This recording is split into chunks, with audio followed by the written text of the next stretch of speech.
നമസ്കാരം. മേയർ തെരഞ്ഞെടുപ്പ് മാത്രമാണ് ഇനി വി രാജേഷിന് മുന്നിലുള്ള ഏക കടമ്പ.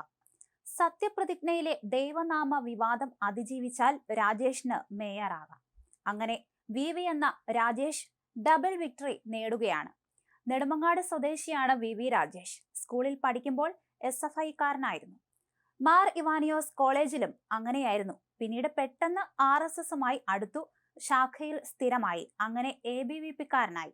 അതിനുശേഷം RSS വഴിയിലായിരുന്നു യാത്ര. ABVPയുടെ മുഴുവൻ സമയ പ്രവർത്തകനായി മാറി.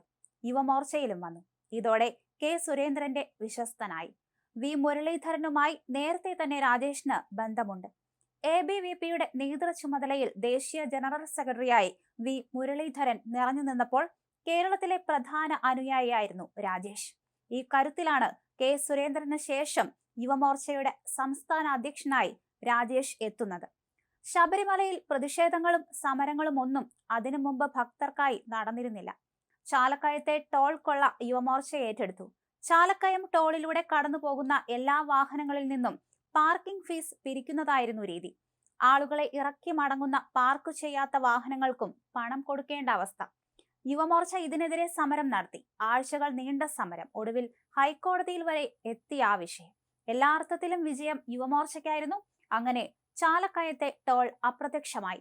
പിന്നീട് പാർക്ക് ചെയ്യുന്നവർക്ക് മാത്രമായി ശബരിമലയിലെ പാർക്കിംഗ് ഫീസ് മാറി. അതിന് കാരണക്കാരൻ രാജേഷ് ആയിരുന്നു. നെടുമങ്ങാട് ABVPയുടെ താലൂക്ക് പ്രസിഡന്റായാണ് രാജേഷ് പരിവാർ നേതൃത്വത്തിലേക്ക് എത്തുന്നത്. പിന്നീട് സംഘത്തിന്റെ അതിവിശ്വസ്തനായി BJPയുടെ സംസ്ഥാന നേതൃമുഖമായി. ഇപ്പോൾ പരിവാർ കരുത്തിൽ മേയർ പദവിയിലേക്കും. വട്ടിയൂർക്കാവ് നിയമസഭാ മണ്ഡലത്തിലെ സ്ഥാനാർത്ഥിയായിരുന്നു 2 തവണ. കഴിഞ്ഞ തവണ 2ാം സ്ഥാനത്തും എത്തി. നെടുമങ്ങാട് മത്സരിച്ച് വലിയ തോതിൽ വോട്ടുയർത്തി. പൂജപ്പുര വാർഡിൽ കൗൺസിലറായി ആദ്യ തെരഞ്ഞെടുപ്പ് വിജയം. കഴിഞ്ഞ തവണ തിരുവനന്തപുരത്ത് മേയർ സ്ഥാനം വനിതാ സംവരണമായിരുന്നു. എന്നിട്ടും BJP ജില്ലാ പ്രസിഡന്റായിരുന്ന രാജേഷ് മത്സരിച്ചു. പക്ഷെ ഭൂരിപക്ഷം കിട്ടിയില്ല. ഇത്തവണ പൂജപ്പുര വാർഡ് വനിതാ സംവരണമായി. അപ്പോൾ കൊടുങ്ങാനൂരിലേക്ക് മാറി. അവിടെയും മികച്ച വിജയം നേടി. RSS ആണ് സുരക്ഷിത മണ്ഡലമായ കൊടുങ്ങാനൂരിലേക്ക് രാജേഷിനെ നിയോഗിച്ചത്. അതിൽ തന്നെ രാജേഷ് ആകണം മേയർ എന്ന സന്ദേശം ഒളിച്ചിരുന്നു. ചരിത്രത്തിൽ ആദ്യമായി തിരുവനന്തപുരം കോർപ്പറേഷൻ ഭരണത്തിലേക്ക് BJP എത്തുമ്പോൾ നയിക്കാനുള്ള നിയോഗം മുതിർന്ന നേതാവ് വി രാജേഷിന് കിട്ടുന്നതും RSSന്റെ ഇടപെടലാണ്.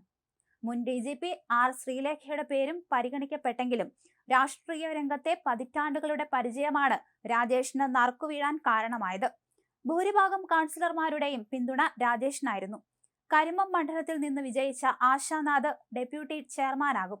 BJP A ക്ലാസ് മണ്ഡലങ്ങളായി കരുതുന്ന വട്ടിയൂർക്കാവ് നിയോജക മണ്ഡലത്തിൽ നിന്ന് മേയറെയും നേമം മണ്ഡലത്തിൽ നിന്ന് ഡെപ്യൂട്ടി മേയറെയുമാണ് നിയോഗിച്ചിരിക്കുന്നത്.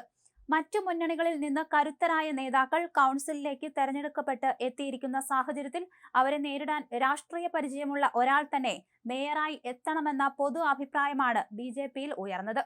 RSSന്റെ പിന്തുണയും രാജേഷിന് അനുകൂലമായി.